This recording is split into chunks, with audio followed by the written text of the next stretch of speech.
어떤 날이 이르기 전이라고 합니까? 여호와의 크고 두려운 날. 예, 두려운 날. 여러분 두렵습니까? 두려운 날. 그것도 크고 두려운 날. 이 두려운 날이 올 텐데, 분명히 올 거예요. 올 텐데, 그러기 전에 돌이켜라. 어떻게 해요? 엘리야의 심령으로 와서, 엘리야는 이미 승천했었어요. 죽음을 맛보지 않고 올라간 자가 두 명 있었잖아요. 누구죠? 에녹과 엘리야 선지자입니다. 엘리야 선지자가 이와 같이 땅에 와서 구약 성경을 선지자 중에는 엘리야의 심령으로 온 엘리야의 내용이 구약 전체적인 것을 표현할 수도 있어요. 율법가 선지자라고 할 때. 근데 엘리야를 반복해서 온 분이 있어요. 누굴까요? 예, 세례 요한입니다. 세례 요한. 이 엘리야가 다시 온다는 거죠. 이 엘리야가 오게 되면 그가 우리 마음을 돌이키게 한대. 돌이키게 한다. 돌이키게 한다는 건 뭡니까? 흐리만으로. 회개죠, 회개. 회개는 우리가 엘리야가 이 450명 선지자, 거짓 선지자로 싸웠잖아요. 그죠? 갈멜산 전투에서. 그 엘리야가 왜 거짓 선지자들 우상들하고 싸워서 이겼는가? 우상을 얘기하는 선지자들과 싸워서 이겼는가가 그 이름으로, 그런 마음으로 세례 요한으로 입혀져서 온다는 거예요. 그러면 이 회개 내용을 보면 우리가 갈멜산 전투에서 어떻게 이겼는가를 보면 알잖아요. 거기에도 돌이키는 하나님, 이 얘기 나와요. 돌이키는 하나님. 우리 주님은 우리 마음을 돌이켜야 우리가 진정한 구원받은 백성이고 하나님의 은혜를 입은 자입니다. 우리는 왜 그래요? 돌이키지 않는 자거든요. 우리는 내가 주님을 찾아가는 길도, 무엇을 섬기는 길도, 무엇을 일을 해도 다 주님으로부터 벗어나기 때문에 그 벗어난 길로부터 돌이켜야 하는 거예요. 누구라도 예외 없이 모든 사람들이 그랬던 길로 가요. 그러면 우리 주님께서는 그를 돌이키게 합니다. 회개하게 합니다. 어찌할꼬가 나와야 돼요. 우리는 기도할 때 어찌할꼬가 한 번도 경험이 없다면 다시 한번 예수님을 깊이 묵상하고 돌이키는 은혜를 달라고 기도하는 우리 모두가 되기를 바랍니다. 예, 그래야 오늘 말씀에 말라기 오늘은 4장 5절에서 6절의 말씀이에요. 돌이키면 이제 그리하면 돌이키라. 그리하지 아니하면, 그러지 않으면 어떤 일이 벌어지냐? 저주가 땅에 어쨌다고요? 저주를 내려서 땅을 칠까노라. 친다. 저주로 치게 되는 거예요. 근데 이 돌이키는 일이 구약 성경을 보고 그동안 돌이킨 자가 있을까요? 유대인들은 그 성경을 그렇게 줬는데도 돌이키지 않았어요. 예수를 안 믿는 것이 돌이키지 않는 거예요. 그러니까 돌이키지 않으니까 그들은 저주를 받은 겁니다. 근데 우리가 일반적으로 눈에 보이는 유대인들이 뭐 독립을 해가지고 지금 유대 사회 속에서 이 세상을 점거하고 노벨상도 받고 경제적으로 부유를 이루고 세상을 경제로 다 쥐고 있네. 복으로 알죠?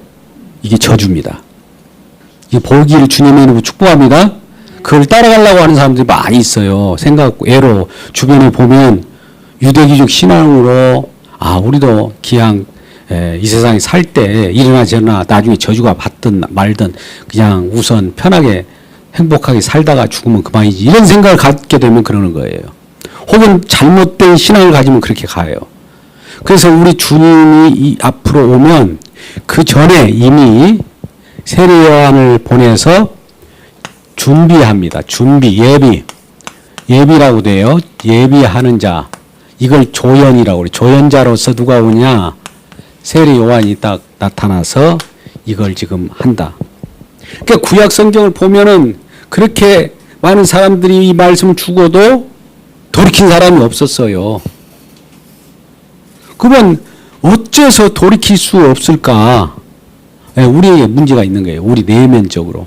우리의 인생, 우리의 존재 자체가 돌이키지 않는 자들이에요. 목이 고다갖고.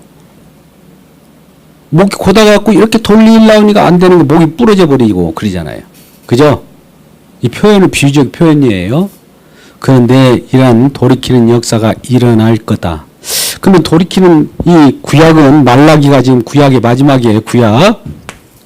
구약의 끝이에요. 끝. 그러면 구약의 끝이 있다면 신약의 끝이 있겠죠. 끝은 어디예요? 예. 요한계시록 22장 21절에 있잖아요. 여기는 저주로, 끝이 저주에 대한 얘기를 해요. 저주로 끝났습니다. 근데 이것을 뭘로 바꿉니까? 신약 때 무슨 일이 있었기에 이걸 축복으로 받습니까? 축복, 은혜. 주 예수의 은혜가 모든 자들에게 있을지어다. 아멘. 이렇게 끝난단 말이죠. 보세요. 구약에서는 돌이키지 않으면 내가 저주를 땅에 칠까 하노라. 근데 대부분 다 돌이키지 않았단 말이죠. 그래서 쳤어요. 두려운 날이 왔어요. 그런 날을 통해서 우리가 저주를 한번 모든 사람이 받게 돼요. 그런데 그럼에도 불구하고 주님께서 또 우리 대신 저주를 또 받게 됨으로 말미암아 우리는 저주받은 자인데 대신 주님이 와서 우리 저주를 감당해 주심으로 말미암아 우리가 은혜로 돌려지는 역사가 있다는 이 사실을 알고 이제 구약 성경을 신약으로 지입하는 그러한 말씀을 오늘 증언하고자 합니다. 그러면 우리는 우리 생각에 어떤 주인공이 나타나려면 먼저 어떤 일이 보일까요? 주변에 무대 장치를 한번 생각해 보자고요. 무대에 주인공을 올려 보내려고 하면 주변에는 여러 장치가 필요하죠. 조명 장치도 필요하고 무대도 놓여야 되고 구약은 어떻게 보면 이 어떤 무대의 표현을 이렇게 할 수 있어요. 혼돈의 대륙이라. 대륙이 있다면 우리는 신대륙이 좋잖아요. 혼돈의 대륙.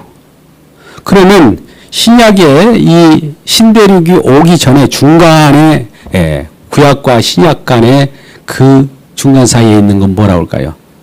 미지의 대륙이에요. 미지의 대륙은 우리가 알 수 없어요. 숨겨졌어. 이거를 중간기라고도 하고 침묵기라고 합니다. 침묵기는 한 400여 년 지속됐어요. 말라기 4장 6절이 끝나고 나서 그거는 말라기 선지자가 주전 424년경에 죽었으니까 그로부터 예수님 오기까지 한 400년 걸렸다는 거죠. 이게 400년 동안에 그러면 아무 일도 없었냐? 하나님은 침묵하고 아무 역사상에 선지자도 안 나타났고 말씀도 없는 것 같지만 우리 주님께서는 무대를 준비한 거예요. 누구를 통해서? 많은 이제 엘리야 심령으로 오는 세례 요한을 통해서 이제 모든 손가락은 세례 요한에게 집착해가지고 예비된 이 세례 요한이 예수님을 오는 것을 예비하게 했어요. 준비하게 했다고요. 자, 돌이켜라, 회개하라. 이제 천국이 가까운다. 예수님이 가까운 걸 천국이 가까운다고 그래요. 예수님과 천국은 동일로 봐도 돼요. 너무 비약적인 표현을 한 것 같은데 예수님이 계셔야 천국이니까. 그럼 예수님이 오시니까 천국이 오니까 회개해야 천국이 우리가 맞아들일 수가 있어요. 지존 내가 있는 것 같고 안 돼요.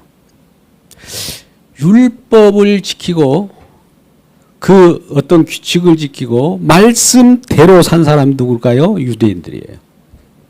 이 말씀대로 산 것이 뭐가 잘못됐을까? 지난번에 그건 같이 나눴잖아요. 우리가 말씀을 쫓아가면 우리가 도달하는 곳이 하나님인 줄 알았는데 우상이에요. 그럼 뭐 때문에 그렇다고 그랬어요? 예, 우리가 이렇게 한 번 하면 잊어버리니까 제가 계속 반복하는 거예요. 우린 죄인이기 때문에 죄인이 찾는 하나님은 의의 길을 이룰 수가 없고 의의 길로 갈 수가 없기 때문에 거짓 하나님, 우상을 섬길 수밖에 없어요. 그러니까 저주받는 거예요. 그래서 우리 마음 가운데 하나님의 법, 하나님의 말씀을 집어넣었잖아요. 이전에 밖에 있었는데 밖에서 우리가 이렇게 읽고 따라가는 것은 안 된다는 거죠. 그래서 우리 마음 가운데 오셔서 우리 말씀이 우리 마음 가운데 이루어져요. 이루는 일을 누가 합니까? 예수님이. 말씀이 육신돼서 오신 분이 또 말씀을 이루셔요. 그걸 고린도후서 1장 20절에 하나님의 약속은 그 그리스도 예수 안에서 예스 아멘 무조건 이루어진다는 거예요. 성취된다는 겁니다. 이처럼 희망적인 소식이 어디가 있습니까? 이거 복음이에요. 그러면 이 무대를 장식할 때에 주변에 여러 일들이 일지 않겠어요? 고대 근동에 패권들이 있을 거예요. 그냥 이 팔레스타인 지역에 예수님이 계신 그곳에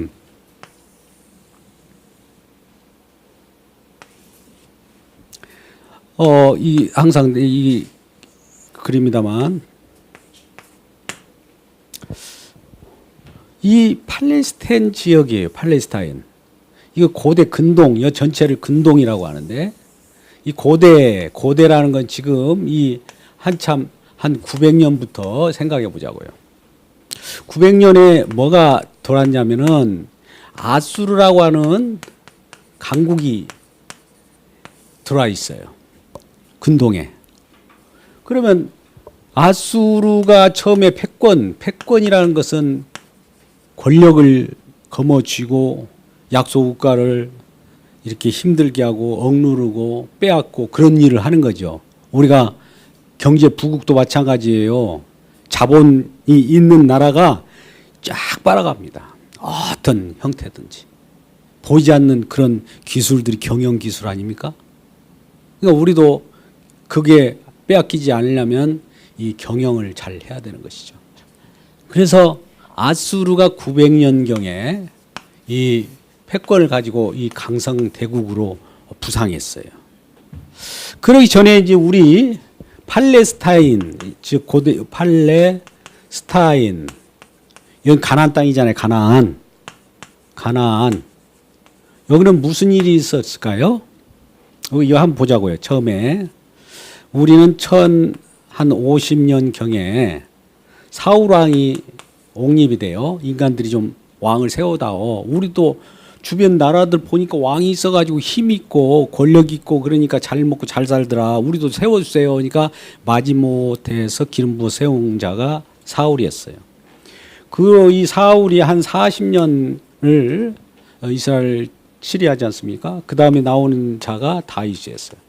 다윗도 40년. 사울을 패하고 다윗을 하나님이 기름 부어서 세웁니다. 진정한 왕. 이거는 하나님께서 왜 사울을 세우고 다윗 세우냐? 너희들이 원하는 왕, 이런 왕밖에 안 돼. 내가 세워야 돼. 이걸 비교하는 거예요. 이건 다 의미가 있는 겁니다. 그 후로 40년 동안 누가 있어요? 솔로몬. 이 한 120년이 지나고 나서 930년이죠. 주전입니다. 주전. 뭐 900년에 이 아수르라는 나라가 막 생성이 되게 되는데 이 930년에 이 이스라엘에 뭐가 일어났냐면 여긴 북왕조, 남왕조로 이렇게 나누어집니다. 솔로몬 아들부터 여로보암, 느호보암 이렇게 나눠져요. 여기는 이제 11지파, 여기 유다 지파, 한 지파. 이렇게 북왕조가 더 강성하잖아요. 이것이 가다가 이제 멸망하겠죠. 이것이 가다가 멸망합니다. 이런 북왕조와 남왕조의 이 유대민족의 분리 역사를 보면서 그 속에 분리하는 과정 속에서 아수르와 바벨론과 바사, 페르시아 이런 것들이 이제 들어갔다 나갔다 하는 거예요. 이런 것들은 다니엘 이전에 강의를 통해서 다 들었을 거예요. 그래서 이게 북왕조가 딱 되다 보니까 여기 930년에 왕상 12장에 이런 그 분리되는 역사가 일어나서 이 북왕조는 누구에 의해서 멸망합니다? 아수르. 아수르에 의해서 패망돼요. 이 남왕조는 언제 망합니까? 누구에서? 아수르가 이 900년도까지 있다가 언제 이네들이 새로운 형태로 나타나냐면 612년에 바벨론이라고 하는 나라가 또 생성이 돼요. 그러니까 바벨론에 의해서 이제 이 바벨론 나라가 또 지속될 거 아니겠어요? 어느 때까지요? 536년까지. 이렇게 되다 보면 이 나라에, 우리는 여기에 이 사이에 586년이나 580년 이전 586년은 없다. 600뭐 6년부터 586년까지 이스라엘을 유다가 이 바벨론에 의해서 패망을 합니다. 그러니까 606년부터 586년까지 한 20년 동안에 침공을 당하고 처음에 침공은 606년에 했어요. 근데 586년에 완전히 성전, 이건 성전과 성전이 파괴되고 기물들이 바벨론의 느부갓네살, 이 느부갓네살 왕이 참 여러분이 잘 아는 그 아주 이름 있는 왕이에요. 여러 환상 가운데 다니엘이 이 느부갓네살 왕 당신은 이 금신상의 금의 머리요 이런 얘기를 하면서 죽게 세우니까 자기가 그 아까 목이 곧았잖아요. 그러면 그 시대가 지나고 또 시대가 지나고 인생의 영화 권력은 다 부질없이 다 지난다. 아무리 강력한 그러한 권력이라도 권세라도 사라져본다. 그런 것들을 알려준데도 불구하고 깨닫지 못하고 내가 지금 왕이야, 내가 황제야, 세상에 나처럼 신처럼 여기라고 하면서 신상을 만들고 그러잖아요. 느부갓네살 왕이에요. 그러니까 느부갓네살 왕이 536년까지 512년부터 그 다음에 생성된 나라가 어디예요? 페르시아 바사 왕국이라고. 메데 바사, 메데 나라와 바사 나라가 분리되어 있었지만은 이제 하나가 됩니다. 페르시아라는 나라가 332년까지 페르시아.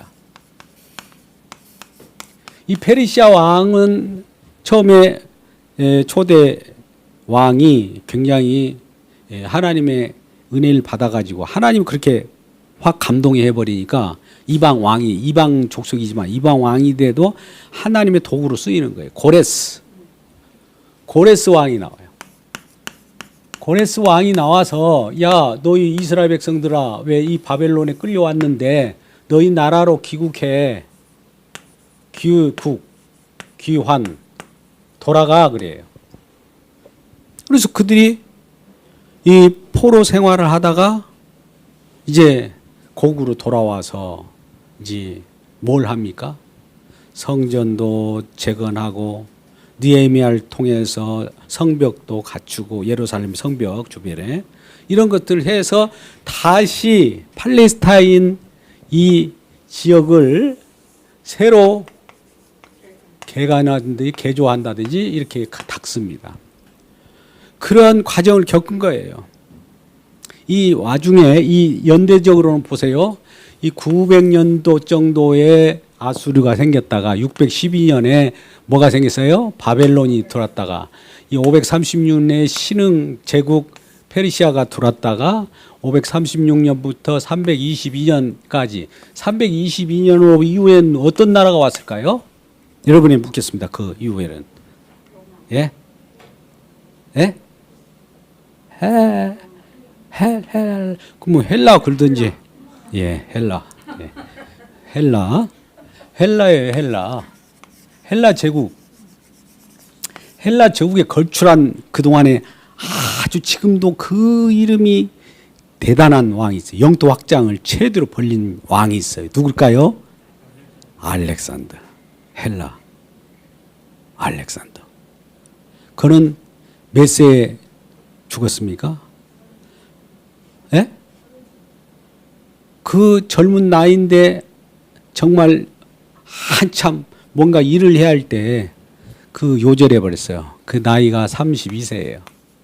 이게 뭐냐면은 322에 32세 요절했어. 정복하고.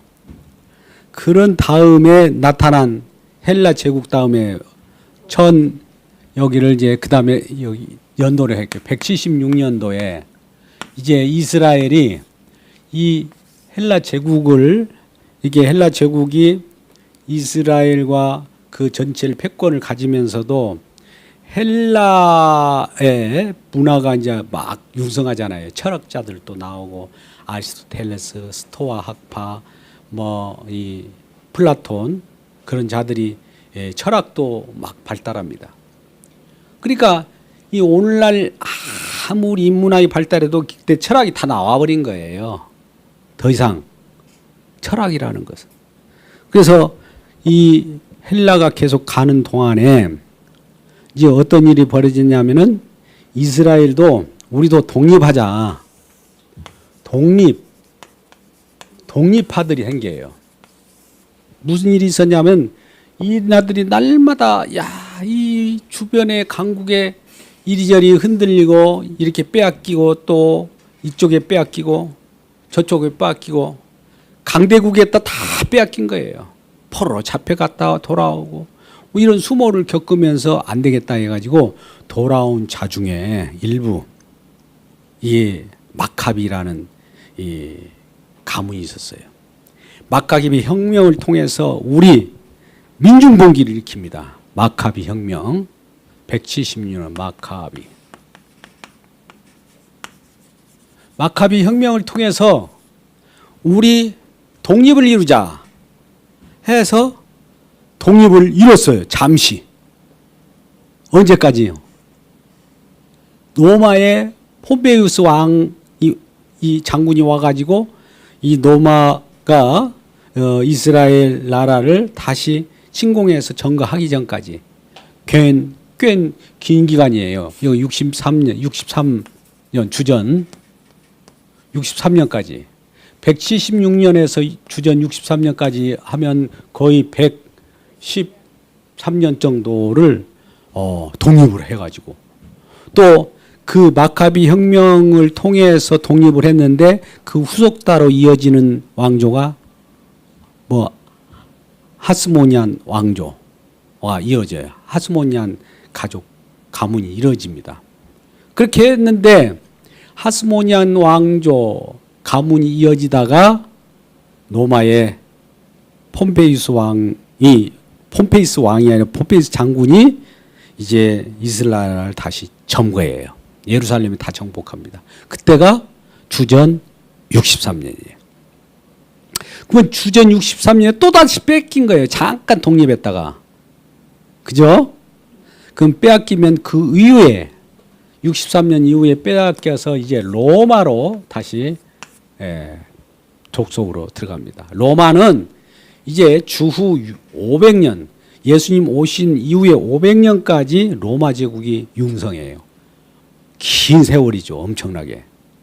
그래서 모든 길은 로마로 통한다. 팍스 로마나. 여러분, 예. 팍스 로마나. 로마에 의해서 평화가 이루어진다. 팍스 노마나라고 그래요.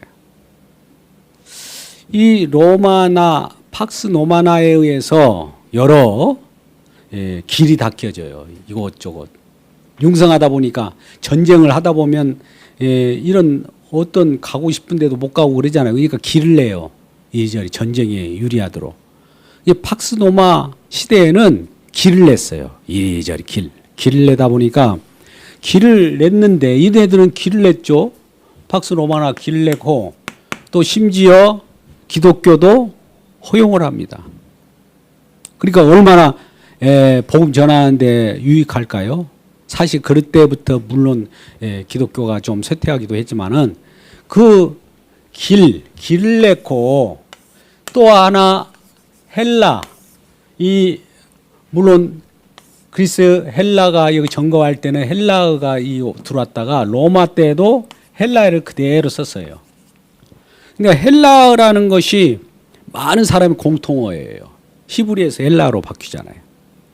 그랬을 때 히브리어를 헬라어로 바꾸는 일이 벌어졌죠. 260년경에 우리가 이 170년 사이에 260년경에 헬라 제국이 왕성할 때 이 이집트 알렉산드리아 지역에, 물론 알렉산드리아라고 하는 곳에는 도서관을 크게 지어줍니다. 유대인들을 위하여. 누가요? 애굽 왕이.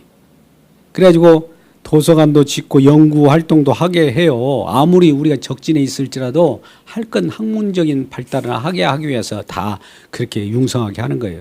근데 거기에서 히브리 성경을 그동안은 썼는데 이게 헬라어가 공동어가 되다 보니까 헬라어로 번역해요. 헬라어로 번역하는데 이 알렉산드리아에 여기에 알렉산드 이집트잖아요. 이집트 알렉산드리아에 있던 도서관도 있고 그런데 유대인들이 각 지파 12지파가 있어요. 12지파에서 6명씩, 그러면 몇 명이에요? 72명이죠. 72명을 뽑아가지고 각 지파의 대표들이 나와서 이제 그런 히브리 성경을 헬라어로 번역을 해요. 왜요? 국제사회가 지금 헬라어를 쓰고 있으니까 뭐 헬라어로 번역하는데 이게 굉장히 유명한 것이죠. 우리가 이걸 세프아긴트라고 해요. 세프아긴트라는 70인역이라고 그래요. 70인역 뭐라고요? 히브리어를 헬라어로 번역해서 많은 사람들이 유통한 거예요. 그러니까 구약 성경도 헬라어로 볼 수 있는 시대가 된 거예요. 신약 성경 말고. 그러니까 이 히브리어를 헬라어로 볼 때 많은 사람들이 히브리어는 지금은 사어, 죽은 언어가 됐기 때문에 뭐 히브리를 요즘 번역하고 뭐 이렇다 저렇다 하지만은 이따 한때 쓰다가 마른 것이기 때문에 의미가 없습니다. 헬라어로 번역된 그 성경을 우리가 또다시 번역해서 우리한테 들어온 거예요. 이때가 이 주전 260년경이에요. 시대적으로 보면 헬라 시대예요. 알렉산드리아, 알렉산더 대왕, 그리고 이집트 알렉산드리아. 여러분 이걸 기억하시기 바랍니다. 그래서 이러한 배경을 가지고 지금 이 고대 근동이라고 하는 이 시대를 봐야 돼요. 그러니까 처음에 아수르도 이 지역적으로 보면 여기에서 발흥했어요. 바벨론도 여기에 발행했고, 로마는 이쪽이고, 헬라도 마찬가지 이쪽이고.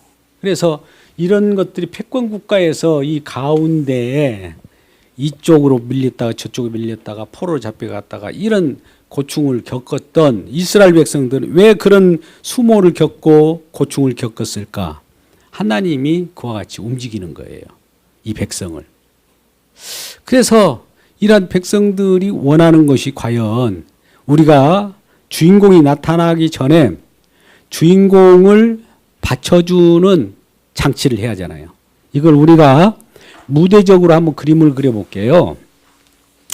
여러모로 우리가 이해하기 쉽게 제가 표현을 해봅니다만, 무대를 쓰려고 하면 무대라는 것은 누구를 영화롭게 하기 위한 겁니까? 주인공이죠, 주인공. 주인공. 무대 장치.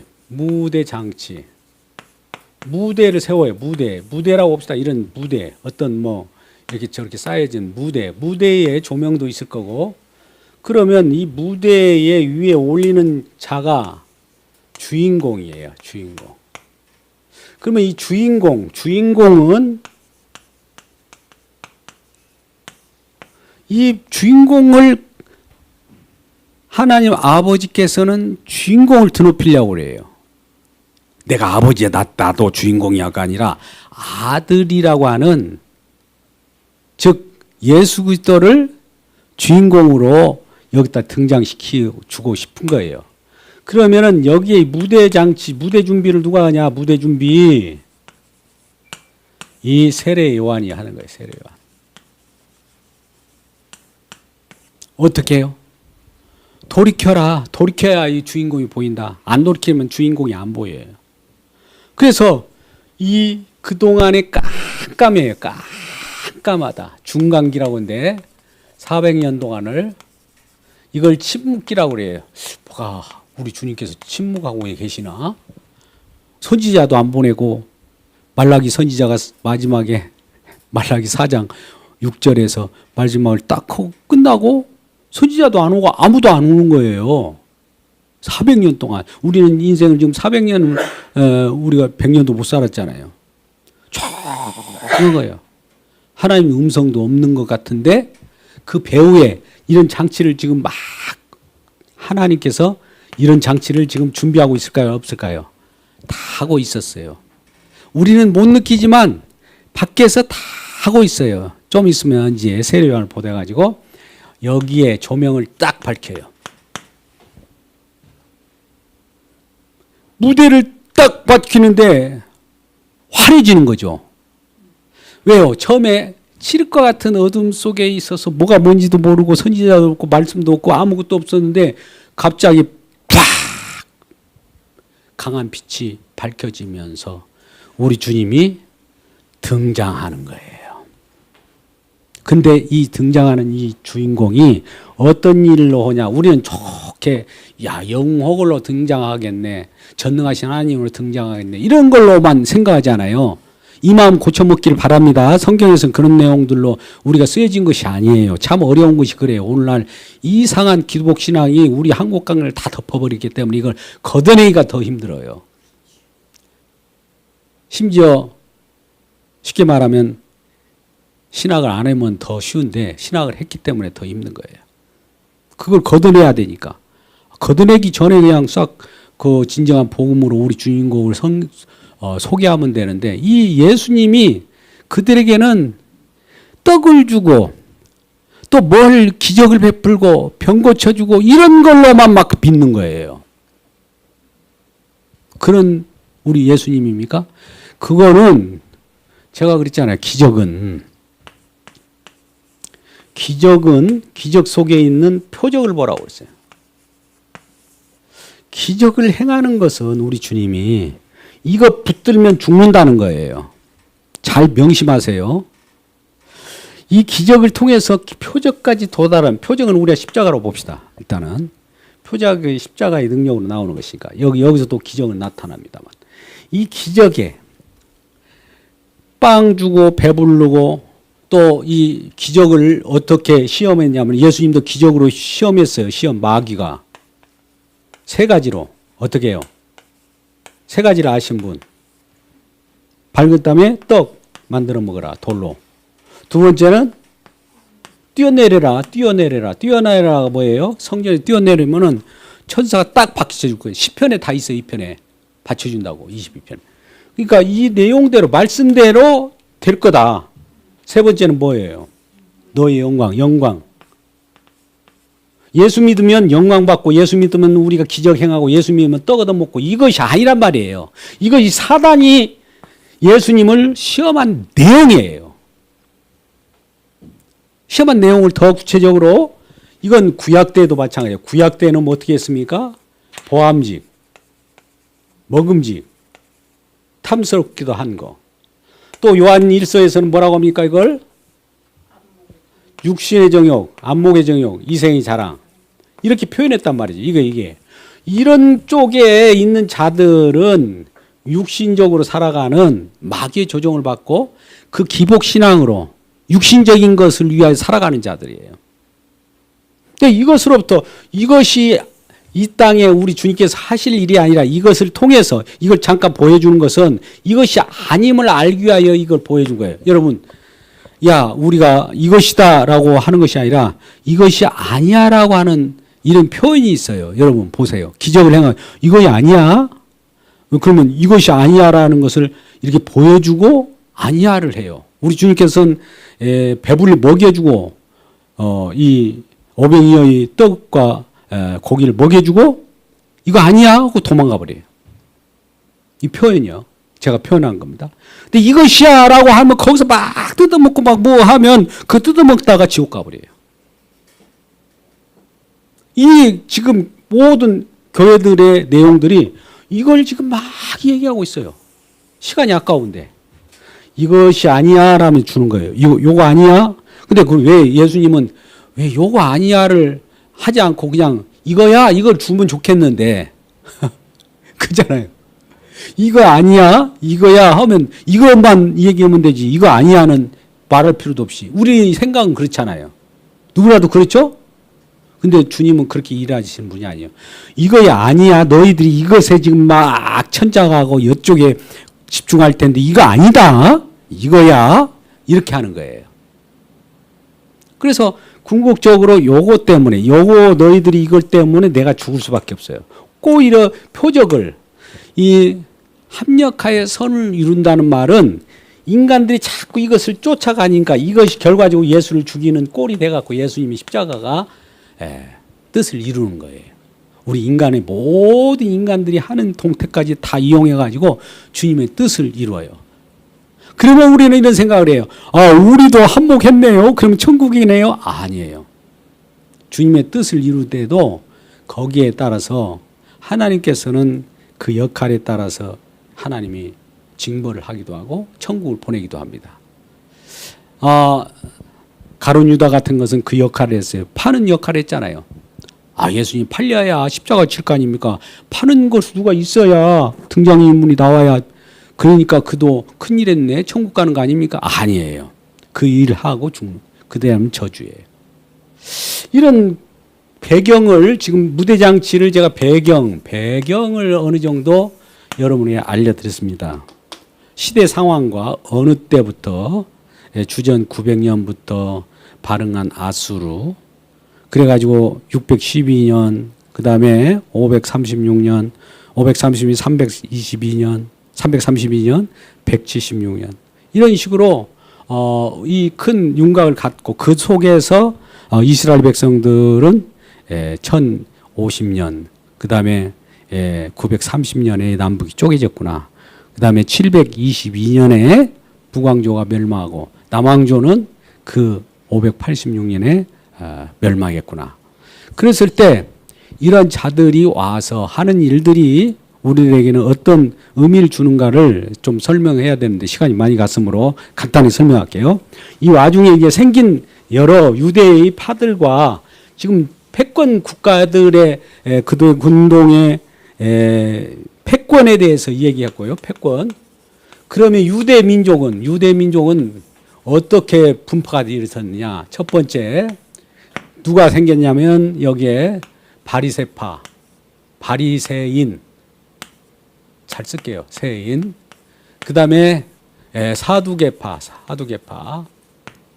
세 번째 서기관. 네 번째 헤롯 땅. 그다음에 다섯 번째 1, 2, 3, 4 다섯 번째 열심당. 여섯 번째 SNF파라고 있어요. SNF파는 그 이 세상의 종교나 타락된 그런 것들을 보고 은신한 그런 열심히 있는 자리. 은신은 어디서 했을까요? 아까 같이 이게 있다면 사해바다에 이 사해바다 이 서북 쪽에 쿰란이라는 동네가 있어요. 쿰란 동굴이 있어요. 동굴. 이 속에 은둔해서 살았어요. SNF파라는 자들이. 거기에서 무슨 일을 했느냐? 물론 성경을 필사했습니다. 성경은 처음에 있는 원본은 안 보여요. 하나님이 의도적으로 숨길 수도 있고. 사본을 계속 필사하고 있어요. 그러니까 이게 이 성경 사본, 구약 성경 사본 가장 오래된 것이 쿰란 동굴에서 발견된 거예요. 이때 언제 이 시대가 언제예요? 아까 176년에서 63년 폼페이스 로마 장군이 오기 전까지 이 시대에 지금 이런 일이 벌어진 거예요. 그래서 이 구약 사본이 가장 오래된 것이 여기에서 발견되었고 그 다음에 아까 바로 전에 260년경에 알렉산드리아의 세피아긴트 70인역이 구성되었고 그러니까 성경을 우리가 이제 이렇게 볼 수 있는 어떤 계기가 됐어요. 그러면 여기에 바리새파는 율법과 한 율법의 전통을 철저하게 지킨 자들이에요. 그 다음에 사두개파는 율법 그런 걸 지키지 않아도 이 바리새파하고 이렇게 대립각을 세우면서 현실에 충실했어요. 기복적이죠, 이들도. 영원 불멸이나 부활을 믿지 않았습니다. 그 다음에 서기관들은 어때요? 이네들은 율법을 갖다가 정말 복사하고 새롭게 그 기간에 어떨 때는 바벨론 포로에 잡혀갔을 때는 각 회당이 그때 생겼거든요. 그 위에 이 서기관들이 생겨서 정확하게 그걸 기록하고 율법을 가르치는 율법교사가 많이 나오잖아요. 서기관들이에요. 율법교사가 결과적으로. 헤롯 대왕이 주전 한 46년경에 뭘 했습니까? 그 성전을 크게 지어줍니다. 헤롯 대왕이. 그래야 유대인은 환심을 사기 위하고 정치적으로 이익을 챙긴 사람들이. 근데 거기에 불붙어서 원하는 자들을 헤롯 당이라고 봐. 열심당원은 뭐예요? 정치, 사회, 문화 이런 것들이 마음에 안 들어가지고 누구라도 폭력적으로라도 세상 봉기를 일으키려고 하는 자들이 있었다는 거죠. 이런 부류의 사람들이 언제 생겼느냐? 아까 이 즈음에 생긴 거예요. 그래서 마지막 시대에 이런 침묵기간, 아까 내가 그랬잖아요. 예수님이 오시기 전에 400년간 그 사이에 그런 일들이 막 일어난 거예요. 서기관도 생기고 연립상도 생기고 SNF도 생기고 쿰란 동굴에서 문신하는 일들로 보이고 여기에 마카이 혁명도 있고 하스모니안 왕조도 막 독립운동을 하고 이런 것들이 있는데 이런 것들은 성경에 기록되지 않았다고요. 침묵한 걸로. 근데 다 이런 일이 있었고 그 다음에 이제 우리 주님께서 정말 빛드신 그분이 딱 나타났어요. 세상 죄를 지고 가는 하나님의 어린 양을 보라. 이 예수님을 소개할 때 영호고를 보라 이러지 않았어요. 이 엘리야 심령으로 엘리야 심령으로 세례 요한이 말하기를 이 예수는 하나님이 보내신 하나님의 어린 양. 우리 죄를 지고 가는 어린 양으로 소개하여. 우리 죄를 지고 가는 어린 양으로 봐야지. 이 세상에 와서 막 떡 주고 막 무슨 기적 행하고 영 되는 그런 하나님이 아니라는 거예요. 그것을 우리가 깊이 알고 이 말씀에 오늘 신약을 들어가기 전에 먼저 배경적인 것을 설명했습니다. 이러한 설명에 우리가 유익이 되었으면 좋겠습니다. 기도하겠습니다. 아버지 하나님 감사합니다. 주님 오늘도 주님 앞에 우리가 말씀을 들었을 때 우리에게 배경이 되고 하나님을 이해하는 우리 주님을 이해하는 데 도움이 되게 하여 주옵소서. 예수님의 이름으로 기도드리옵나이다. 아멘.